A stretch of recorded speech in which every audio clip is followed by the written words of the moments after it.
Welcome to the Free Marketeers, the official podcast of the Free Market Foundation. Hello listeners to another episode of the Free Marketeers. I'm joined as always by Chris Hutton and Mpiyakhe.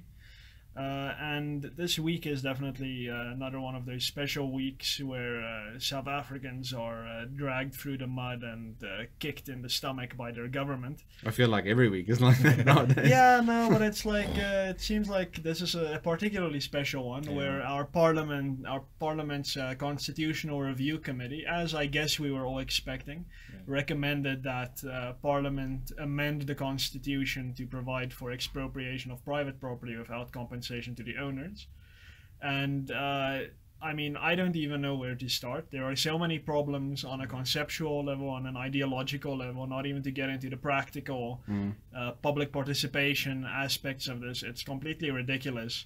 But like the funny thing that like happened immediately after, so the report came out and said that the committee recommends that Parliament process the whole thing and amend the Constitution before the end of the fifth Parliament, which is the general election in 2019. And then on the same day, which was yesterday, the ANC members of the committee said, oh no, we're only going to amend the Constitution after. Yeah, the process won't be finished. Yeah, no, it's impossible. Yeah. And this is the report that they just adopted. Now they're saying, no, we're not going to do that. And the EFF predictably is upset. They want it to be done before the election. So more confusion, great amount of uncertainty. Doesn't seem like the markets agree with me, but other than that, it's really ridiculous. So, I mean, Mpiyakhe, you mentioned that the Rand was actually reacting strongly. I mean... well, it's just, I think it's already been priced in as of, let's say, Ramaphosa's speech, when he had that late night announcement on SABC. I think that's when it was definitely priced in by the market. Because if the ANC leader says something is definitely going to happen, he can't risk that much political capital and then do nothing. So I think it was already priced in.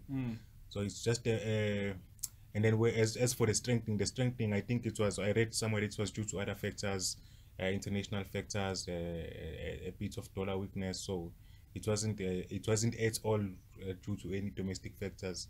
And you can see the economy is really suffering because a friend of mine this morning just sent me something from a report from ENCA where we saw that I think 5 big companies are retrenching employees. So it's the EWC, all these combination of things, EWC, national minimum wage, regulation that we have, the high taxes that we have, all those things are just, we're starting to reap the rewards of those, and people are suffering, they're losing jobs. You might not see, this EWC announcement, you might not see it as we expect this big wave right now. I think it's a tsunami that's building slowly but surely. You always see these things.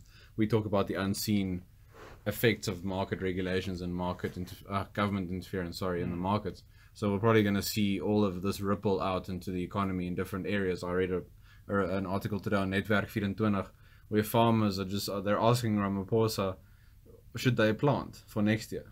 They can't. How are they going to know if they can actually, farm next year if they don't own the property? Yeah. So that whole food security thing, which we were told is going to be definitely, don't worry about expropriation. We'll have food security. It'll be done responsibly.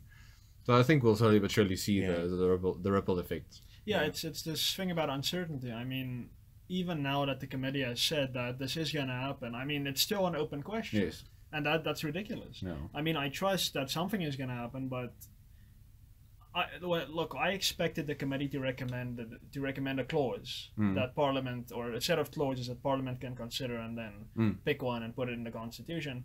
None of that. So the report is 5 pages long, which is a slap in the face of every... How many submissions were there, written submissions, there were something like 750,000 submissions. I thought I was good at synthesizing arguments, but I don't think I could synthesize 700,000 submissions into 5 pages. So Vincent Smith said that it's impossible for the committee to consider all those submissions. It's completely unreasonable, apparently.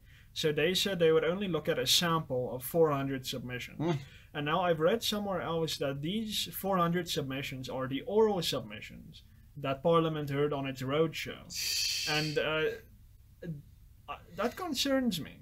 No, it's seriously concerning. Because if it's only the oral submissions, I mean, you need to look at it. If we're looking at written submissions, this is something that you put time in, you think about things, you formulate an argument, you refer to case law, to history, to political philosophy. That goes into your submission. But at an oral hearing, I mean, it's far more condensed. Yeah. You usually only go into the emotional aspects of it. It's very superficial as opposed to a good written submission. I mean, the FMF submission, which I am not even sure Parliament looked at, it's definitely not part of this sample of 400, was like 17 pages long. And if that were an oral submission, it would take like an hour. So, and we know we were given a slot to do an oral submission. Yeah, no, so we didn't go to Parliament, we weren't at the roadshows, because we just were completely excluded. But even if they just consider a sample of 400 of the 700,000, I think that's something like 0.01% of the whole. I mean, that's not public participation. So that's not even statistically significant sample to draw a conclusion from. You would need at least the 1,000 samples. But anyway, well, they said it's not a referendum, which to me is a complete farce. It's like, listen, guys, we know we have this constitution thing. We're gonna amend it now. Cute, antiquated notion. Yeah, we're gonna amend it now, and we don't really want to talk about it. I mean, we've already decided we're gonna amend it, but like, let's play with it a little bit. It's not a referendum, so you can't really change our minds. But just like tell us what you think, and then we'll file it away somewhere for posterity. It's completely ridiculous. My biggest concern with this whole thing is just, like, you know, what you maybe could call the layman's concern. That's this is basically saying that government now has the power to steal property from South Africans. Yeah, nothing less than that. How can this be acceptable for anyone, any government to do? Like, it seems to me so. Like, imagine if government decided to amend the constitution to give itself or its officials the power to rape women on the streets. Exactly. I mean, like, it would be legal. So, it would be legal. And then Cyril, the president, will go around the world saying, why are you worrying? We're going to do it within the ambit of the law. I mean, it's ridiculous. This idea that legality leads to morality and justice is ridiculous. And in South Africa, we should know this better than anyone else, because of our very recent apartheid history, where we had a very elaborate system, system of legalized racism and white supremacy, and now we're just saying no, but it's going to be done legally, so it's fine. And I mean, I have a quote written down here by Nelson Mandela. This was in 1995, I think, when he was officially inaugurated. He said, never, never, and never again shall it be that this beautiful land will again experience oppression by one by another, and suffer the indignity of being the skunk of the world. Now, I don't know, it seems like that idea is now firmly buried, and we are now on the way to becoming the skunk of the world again. I mean, it's not like expropriation is something that other governments don't have the power to do, but the idea of expropriation without compensation is completely ridiculous. And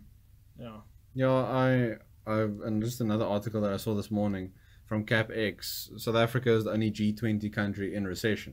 Oh boy. And now we're adding more fuel to the fire kind of thing. So there's no, and you mentioned the review process and the submission. So we know from that perspective, this whole thing is flawed. Statistically, in Mpiyakhe, you mentioned that, you know, the numbers and stuff, they just don't add up. And then morally, we know that this thing doesn't have any footing. So it's just on all, I don't know. And there's no leg for this thing to stand on, but it's being pushed, I think. I don't know if it's just hoping for garnering votes before the election, if they actually think, you know, because South Africa is special or something, you know, other countries might have tried this, Zimbabwe, Venezuela, you know, every other socialist paradise. They've tried seizure of property, and, you know, they failed. But we're South Africa. We'll get it right. It's a South African miracle. No, we'll manage it. Yeah, no, of course. We're geniuses when it comes to this. But yeah, it's the whole discourse around this is fundamentally flawed. I mean, you would go to government and say, restitution is important, it's good, we need to do it, but redistribution, taking property arbitrarily and giving it to government or giving it to other people is wrong. Then that very government official will tell you, but now you're denying our past and saying that the real owners of the property shouldn't get it back. when you've just said that restitution is important. The whole discourse is and I mean, we at the FMF keep emphasizing this to a seemingly no avail, because even people in our orbit keep getting this wrong. It is not land expropriation without compensation. It is property expropriation without compensation. Exactly. The Constitution in Section 25 deals with property, and it says specifically property is not limited to land. So if the government goes into that section and says that for the purposes of expropriation, compensation will no longer be necessary, and that is for all intents and purposes what I think government is going to do. It's just going to put something like that into the compensation clause. It will not just be limited to land. I mean, they keep referring to land, and I think this is a very sneaky and I guess genius trick by government to keep saying land, land, land, land, land, and when they amend it's like property, and then up in flames goes all property rights, heirlooms, bank accounts, pensions, cars, what have you. No, we don't have to. Sorry, I know for a fact that they say they really want to get their hands on the pension funds, so that's they would like to get their hands on that. But also Richard Poplek said wrote something interesting today, just on this idea that government, the reassurances by Ramaphosa. Even if Ramaphosa is the best man in the world, he won't use this new power. Who's to say that the next president or the one after that, which is what the point that Poplek was making. So you can't. This is why you have constitutions to safeguard from bad men. Like you, of course, you would love to have a president like Nelson Mandela forever and ever, amen. But that never happens. There's always some bad guy that comes in. Imagine if, like, you know, I know a lot of people don't like. For example, let's say if you're a Democrat in the USA, then you gave Donald Trump the power to expropriate. You wouldn't like that. No. And if you're a Republican, if you give Mr. Obama the power to expropriate, they also wouldn't like that. So it's just it's short-term thinking, and it's stupid. It's legalizing theft. It's wrong. I can't see how we can accept something like this. It seems to me that it's so disappointing. Most of all for me, it's just. I wish we were more social. We were less apathetic as South Africans, and we just said, okay, no, not in our name. We can't accept theft, because like you know, that's all it is. It's theft. And if a criminal comes into your house and steals your stuff, you want that guy to go away. Like you don't say, oh no, he's allowed to because he's written a fancy piece of paper and said now this is allowed because, you know, I'm trying to redress something. But meanwhile, we have a restitution program, which is just to make it simpler for people. The situation is all about giving people what they lost. Yes. So you don't need more than that to give people what they lost. But this is not what this is. This is just theft. Yeah, I mean that's the thing with it's embedded in the nature of constitutionalism, right? Is the idea that a constitution is fundamentally democratic, but there is the acknowledgement of the fact that people get caught up in moments. And there are passions and specific moments. They can last a few years, but usually it's a very short period of time when people want something done about something right now. And the Constitution is all about saying, okay, you can do that. It's fine, but calm down for a moment. Think about it. Talk about it as a country. Create a national consensus around it. And then you can bring the amendment into the Constitution, and then we can change what you want to have changed. That's the point of a Constitution. In South Africa, unfortunately, it's not quite worked out that way. No. Because we fundamentally don't seem to have a respect for the idea of temperance in government, and that as a result also not for a constitution. So now, I mean, we had that with Thabo Mbeki when the ANC, I believe, had 66% of parliament. No amendment was made.